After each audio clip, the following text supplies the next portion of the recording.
Story Bodhi presents Bedtime Story starring Saavi. It's bedtime. Mummy is tucking Saavi into the bed. Time to sleep, dear. Mommy, I want to hear a story. Okay, Saavi. Which story do you want to hear? I don't want to hear any bedtime stories tonight, Mama. Saavi crossed her arms and pouted. Why?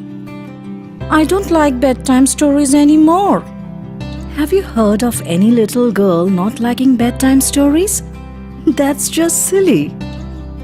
Mommy, I'm tired of all those bedtime stories. They are always the same old thing. What about Goldilocks and the Three Bears?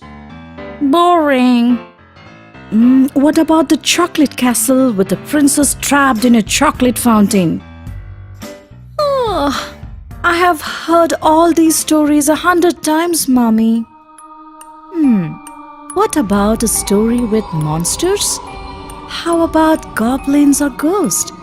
Unicorns? A fairy godmother? No, Mommy, I am a big girl now. I don't want to hear stories about goblins or ghosts or fairy godmother anymore. Okay, my big girl, what kind of story would you like to hear? Saavi stared off in space for a minute, thinking very deeply. All of a sudden, her eyes grew big as she sat up straight in her bed. I know! What about a girl turning into anything she wanted just by saying it? Mommy smiles at her. That's a wonderful idea, dear. What would you like to change into, Saavi?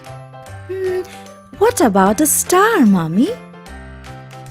Do you mean like a twinkle, twinkle, little star kind of a star? No! Saavi jumped off the bed. She grabbed her blue bow and star-shaped sunglasses and began to sing and dance around the room just to show Mommy what she meant. Mommy, you are silly. How do I look? Magical, darling. Simply magical. Now what else would you be? Let me see. Saavi looked around the room for inspiration as she spotted a long green towel poking out of a cupboard.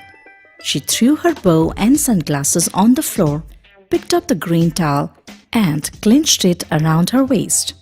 Look, Mommy, I'm a beautiful mermaid swimming in the ocean with all my fishy friends. Saavi started swimming around while she waved to all her underwater friends.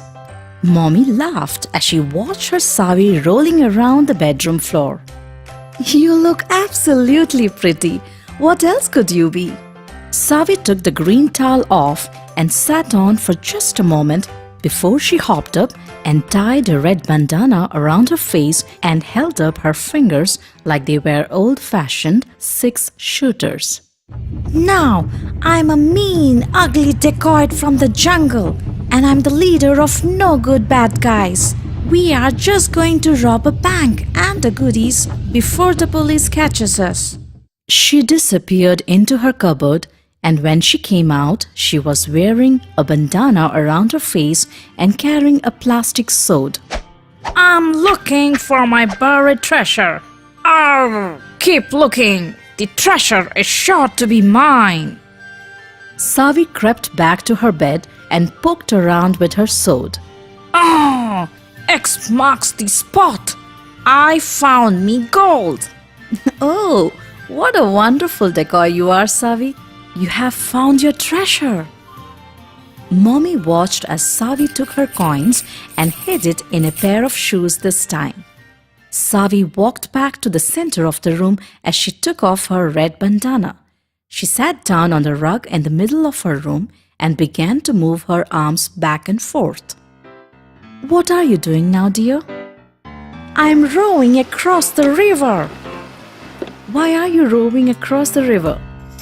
Mommy, can't you see Chico is stuck on the other side? He can't come here. Mommy laughs. Saavi reaches the other side. Chico leaps into her arms. Together, they jump back to the bed. Now it's time to sleep, Saavi. You have school tomorrow. Saavi pulls the covers up. Will you read me a real bedtime story now, Mommy? Mommy laughed. Why? Saavi, I don't need to read you a story out of the book for it to be real. Tonight, you were the story. Saavi's eyes widened. You are right. I was the story tonight, Mommy. That was so much fun. Saavi snuggled around her cover with Chiku and lifted her face for a goodnight kiss. Just as Mommy turned off the lights, she heard a soft whispered voice. Mommy, I changed my mind. I like bedtime stories again. Can I be the story again tomorrow night? Mommy laughed softly. Yes, Saavi, you can be the story anytime you want. You can have a brand new story anytime you use that wonderful imagination of yours. Mommy leaned over and kissed Saavi's forehead, then tiptoed out of the room, leaving a tired but happy Saavi dreaming about what story she could be next.